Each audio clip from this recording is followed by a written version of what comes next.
Karamoja, located in the remote northeastern part of Uganda, is a region of striking contrasts and rich cultural heritage.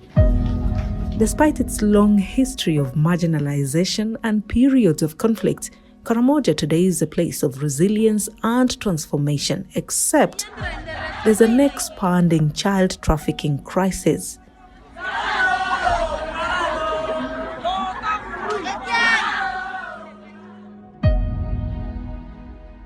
Hello and welcome to the New Vision CSI Crime Stories podcast, presenting to you Karamoja's Stolen Childhood. In a 5-part series, this investigation busts myths, follows how Karamojong children are moved to Kampala, names prime suspects in trafficking rings, and asks, where are the dead street kids buried? I'm Razia Othman. This investigation was conducted by a New Vision reporter who must remain undercover. To protect them, I'll be telling the story.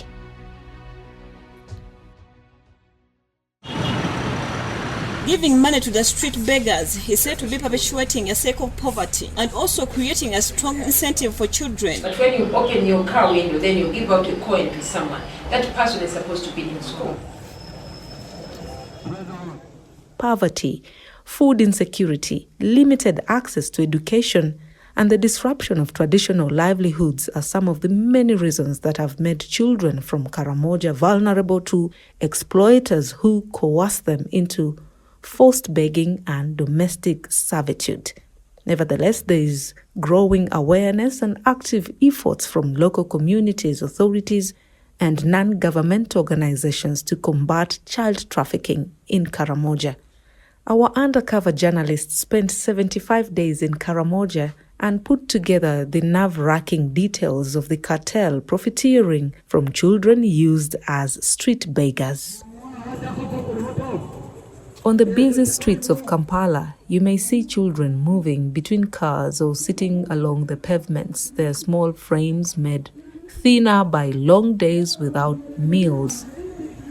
Many look tired, with eyes heavy and faces drawn. Some sit along the pavement, knees tucked under chests, while others tap gently on car windows as traffic slows. Others roam in loose clusters, whispering to each other in Karamojong language. When a passerby pauses, even briefly, the children's eyes brighten. A hand extends, small and uncertain. An incoherent murmur rises, half plea, half prayer. Mpae chikume, they say, while signaling they desperately need something to eat. To the commuters, mainly taxi drivers, who treat them with disdain, there is more to these street kids than meets the eye. They're a business, as one commented. The conveyor belt that churns them is at its peak in the months towards Christmas. The question is, who is behind the trafficking of the Karamojong children?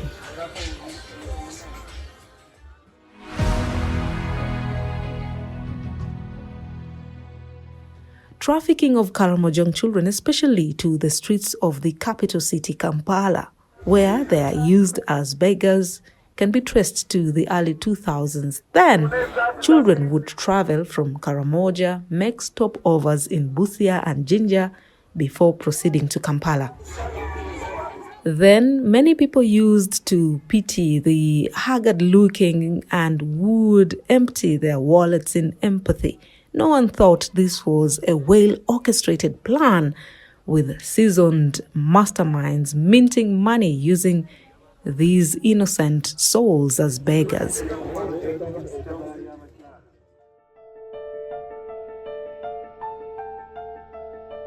In 2008, the government, through Kampala Capital City Authority, came up with a plan to forcefully remove the Karamojong children from Kampala streets.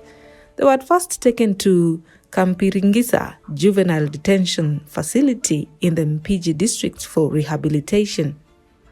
But the children kept reappearing in multitudes. Some returned as rogues, demanding money. Deny them money, and a thick phlegm of mucus or saliva will end up on your well-pressed suit before they casually stroll off. Authorities later advised the operation, and children would be taken back to Karamoja to reconnect with their families because Kampiringisa is a place for juvenile offenders. Now, this is how the investigation started. Our undercover journalist traveled to Karamoja and followed the child trafficking racket for 2 months and 2 weeks. The journalist was also able to trace the coordinators who were based in Kampala and Napak districts. For years, they have been following up on the exercise of removing Karamojong children from Kampala streets by KCCA. The exercise at first sounded promising, and everyone hoped it would yield permanent results. The issue of giving out money and other necessities to children on the street. We encourage that if you have aid and you have the good heart, you go to the authorities. You go to the ministry, you go to these homes, you face the authorities, give them what you have so that they can able give it to the children. Despite efforts by KCCA, there have not been permanent measures to remove children from Kampala streets. These children are being used by a group of people who position them on different streets of Kampala to beg, and their number keeps increasing every other day.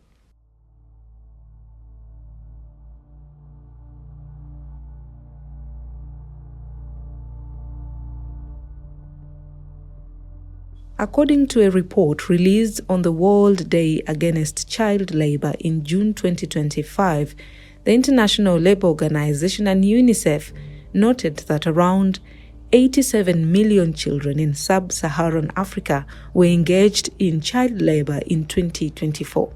They were denied their right to play, learn, and simply be children. While interacting with his source, he intimated to the reporter that 4 schools in Karamoja are rehabilitating children picked from Kampala streets and enabling them to attend accelerated school programs. The source stressed that the idea to take children back to school came up as a solution to curb child trafficking from Karamoja to Kampala. The idea sounded good, so the reporter decided to visit the schools where the children are taken in Karamoja, engage with the communities, talk to the children, and find out what pushes them to Kampala. After speaking at length with their source, the reporter decided to travel to Napak, one of the districts in the Karamoja sub-region with schools where former street children are studying. Napak is leading in child trafficking in Karamoja, with 90% of the children on Kampala streets coming from the district. The other 10% come from other Karamoja districts, according to authorities. However, the reporter was advised to seek permission from the Ministry of Internal Affairs before traveling to Karamoja. They duly got permission from the Internal Affairs Ministry Permanent Secretary, Lieutenant General Joseph Musanyufu, who allowed them to access schools since they are guarded by the Uganda People's Defense Forces soldiers. What parks would sway one to travel over 500 kilometers from the different districts in Karamoja sub-region to stay on Kampala streets? Many people the reporter interacted with speak of misery and abject poverty as the major factor driving the children to Kampala streets. But there are many other parts of Uganda affected by poverty, like the Busoga sub-region, some worse than Karamoja. So, why are children from areas like Busoga not on the streets of Kampala begging? The reporter asks themselves. Over 8,000 cases of child abuse have been reported, according to Minister Nachwala. Her advice to parents was to love their children right from the womb. She also called on the public. When they travel to Napak, they realize that there are several NGOs claiming to be giving a hand to vulnerable people, especially children.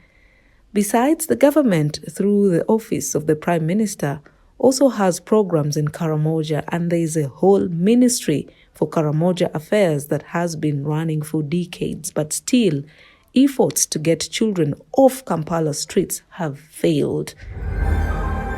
One of the reporter's sources in Napak, a police officer with knowledge of child trafficking, warns them. The Karamojong are hostile. You need someone to guide you around. The area has no reliable electricity, food, water. The roads are not good and insecurity is high. The undercover reporter was not moved by this information because they have been involved in riskier assignments than this. But they were a little anxious about what to expect, especially the language barrier. They had two options: traveling by Kakise bus to Soroti and then connecting to Napak, or using a gateway bus that goes to Moroto via Soroti and Napak.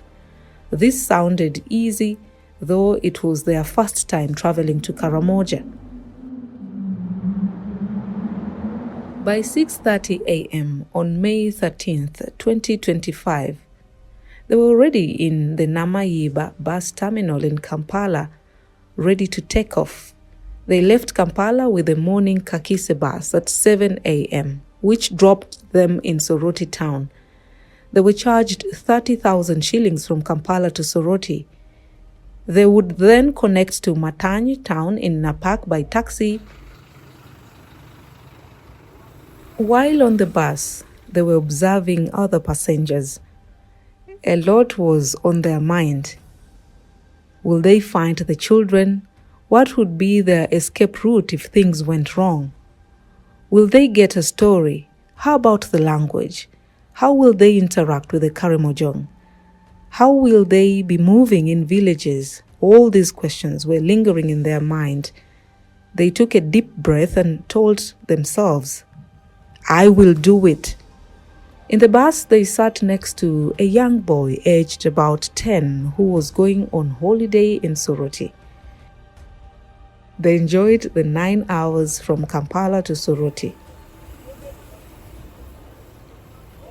But this is a trip that normally should take 5 to 6 hours maximum. Upon arriving in Soroti, a female passenger asked them whether Soroti was their destination. They told her they were still proceeding to Napak. She contorted her face and gazed at them as if to say, "You are in deep trouble."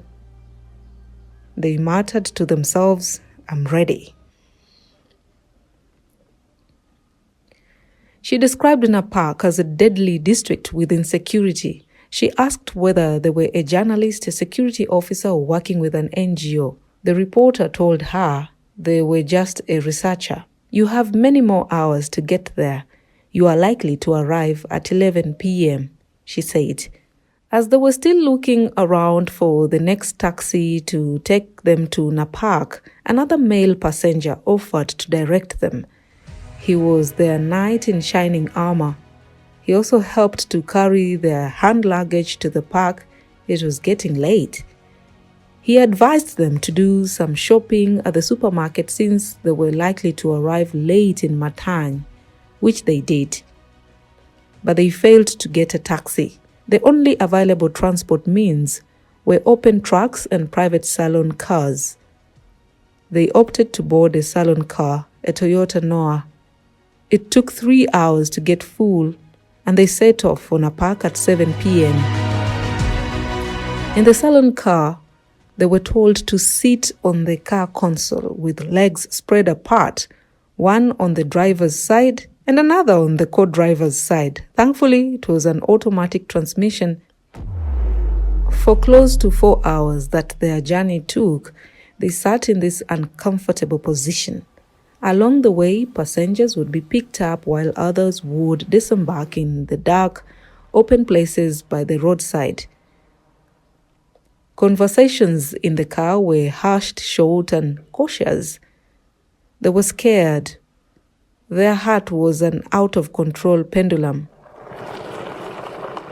fearing they could easily be ambushed by cattle rustlers. At some point, they asked the driver why he kept stopping to pick up passengers from the wilderness and at night. And every time they would approach a trading center, they would ask him whether they had reached Matany. They passed through several checkpoints, but their car was only checked once at a place called Iriri. The undercover reporter was worried that they could be left in an isolated place. The reassuring tone of their host in Matany during a phone conversation kept them going. In the next episode, we'll bring you the story of Matany, tucked in the plains of Napak district, which is the epicenter of child trafficking. This is the New Vision CSI Crime Stories podcast presenting to you Karamoja's stolen childhood. I'm Razia Athman. This investigation was conducted by a New Vision reporter who must remain undercover.